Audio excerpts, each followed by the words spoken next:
ഇടുക്കി വണ്ടിപ്പെരിയാർ ഗ്രാമ്പയിൽ ഇറങ്ങിയ കടുവയെ മയക്കുവെടി വെച്ചു. കഴിഞ്ഞ ദിവസം ഗ്രാമ്പിയിലെ ജനവാസ മേഖലയിൽ ഭീതി വിതച്ച കടുവയെയാണ് മയക്കുവെടി വെച്ചത്. കടുവയെ ചികിത്സയ്ക്കായി കൊണ്ടുപോകും. വിവരങ്ങളുമായി ബിനീഷ് ആന്റണി ചേരുന്നുണ്ട്. ബിനീഷ്, ഏറെ നീണ്ട ദൗത്യമാണ്. കടുവയെ മയക്കുവെടി വെച്ചിരിക്കുന്നു. കടുവയുടെ ആരോഗ്യസ്ഥിതി ഇപ്പോൾ എങ്ങനെയാണ് തുടരുന്നത്? കൂടുതൽ വിവരങ്ങൾ എങ്ങനെയാണ്?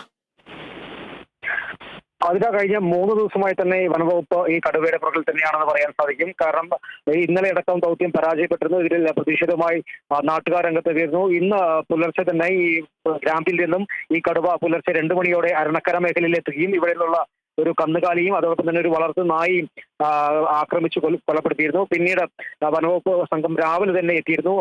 രാവിലെ എത്തി ഡോക്ടർ അനുരാജിന്റെ നേതൃത്വത്തിലുള്ള സംഘം നിലവിൽ കടുവയെ ട്രാക്ക് ചെയ്തിരുന്നു. രാവിലെ ആരംഭിച്ച ഈ ദൗത്യം കുറച്ചു മുമ്പാണ് ഈ കടുവയെ ഇവർക്ക് മയക്കുവെടി വെക്കാനായത്. ആദ്യ വഴിയിൽ തന്നെ കടുവ അല്പനേരം നിൽക്കുകയായിരുന്നു. പിന്നീട് മയങ്ങി വീഴുമെന്ന പ്രതീക്ഷയുണ്ടായത്. പിന്നീട് പാഞ്ഞെടുക്കുകയായിരുന്നു. ഈ ദൗത്യ മറ്റേ വനവകുപ്പ് സംഘത്തിന് നേരെ പാഞ്ഞെടുക്കുകയായിരുന്നു. പിന്നീടും വെടിയുതിർത്ത് ഏതായാലും ഇപ്പോൾ കടുവ മയങ്ങി എന്നാണ് നമുക്ക് അറിയാൻ സാധിക്കുന്നത്. ഏതായാലും കടുവയെ കൊണ്ടുപോകാനുള്ള കൂടടക്കം തേക്കടിയിൽ നിന്ന് എത്തിച്ചിട്ടുണ്ട്.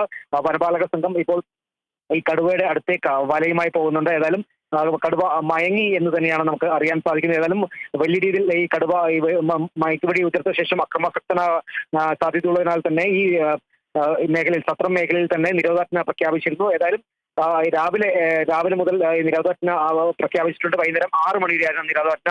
ഏതായാലും ആളുകൾ ഈ ലൈൻസിന് അടുത്ത് തന്നെയായിരുന്നു ഈ കടുവയെ രാവിലെ കണ്ടത്.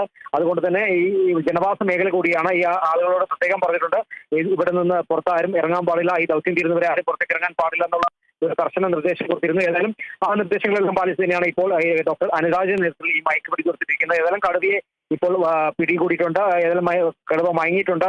വലയിലാക്കി ദൗത്യ സംഘം നേരെ ഈ കൂട്ടിലേക്ക് കടുവയാക്കാനുള്ള ശ്രമത്തിലേക്കായി മുന്നോട്ട് പോകുന്നുണ്ട്. ഏതായാലും ഇന്ന് കടുവയെ തേക്കടിലെത്തിച്ച് ഈ കടുവയുടെ പിൻകാലിലേറ്റ ഗുരുതര പരുക്ക് ഇന്ന് തന്നെ ചികിത്സ ലഭ്യമാക്കാൻ തന്നെയാണ് വനവകുപ്പിന്റെ തീരുമാനം. ഏതായാലും കടുവയുടെ ആരോഗ്യസ്ഥിതിക്ക് കുഴപ്പമില്ല എന്ന് തന്നെയാണ് വനവകുപ്പിന്റെ ഒരു നിഗമനം. കാരണം ഇന്ന് രാവിലെയും കൂടെ എത്തി ഈ കന്നുകാലിനെയും അതോടൊപ്പം തന്നെ ഇവിടെ ഒരു വളർത്തുനായും ആക്രമിച്ച് കൊലപ്പെടുത്തിയിരുന്നു. അതുകൊണ്ട് തന്നെ കടുവയുടെ ആരോഗ്യസ്ഥിതിയിൽ വലിയ കുഴപ്പമില്ലെന്ന് തന്നെയാണ് വനവകുപ്പിന്റെ ഒരു നിഗമനം. അതുകൊണ്ട് തന്നെയാണ് മയക്കുവെടി ഉതിർത്താൻ തന്നെ ഈ വനവകുപ്പ് തീരുമാനം എടുത്തത്. ഏതായാലും ഇപ്പോൾ ഈ വനവകുപ്പിന്റെ ഒരു വനവകുപ്പിന്റെ ശ്രമം ഏതായാലും വിജയം കണ്ടു എന്ന് വേണം പറയാൻ. ആ ദൗത്യം പൂർത്തീകരിച്ചിരിക്കുന്നു. ഏതായാലും കടുവയെ വലയിലാക്കി ഇപ്പോൾ നേരെ കൂട് വെച്ചിരിക്കുന്ന വാഹനത്തിന്റെ അടുത്തേക്ക് എത്തിക്കുകയാണ്. പിന്നീട് ഇവിടെ നിന്ന് വാഹനം തേക്കടിയിലേക്ക് എത്തിച്ച് കടുവയ്ക്ക് ചികിത്സ നൽകാൻ തന്നെയാണ് വനവകുപ്പിന്റെ ഒരു തീരുമാനമുണ്ടായിരിക്കുന്നത്. ആതിര.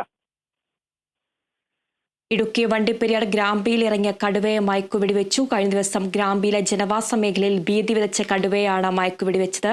കടുവയെ ചികിത്സയ്ക്കായി കൊണ്ടുപോകും. ബിനീഷ്, തുടരുക. മറ്റൊരു വാർത്തയുടെ വിവരങ്ങൾ കൂടി അറിയേണ്ടതുണ്ട്.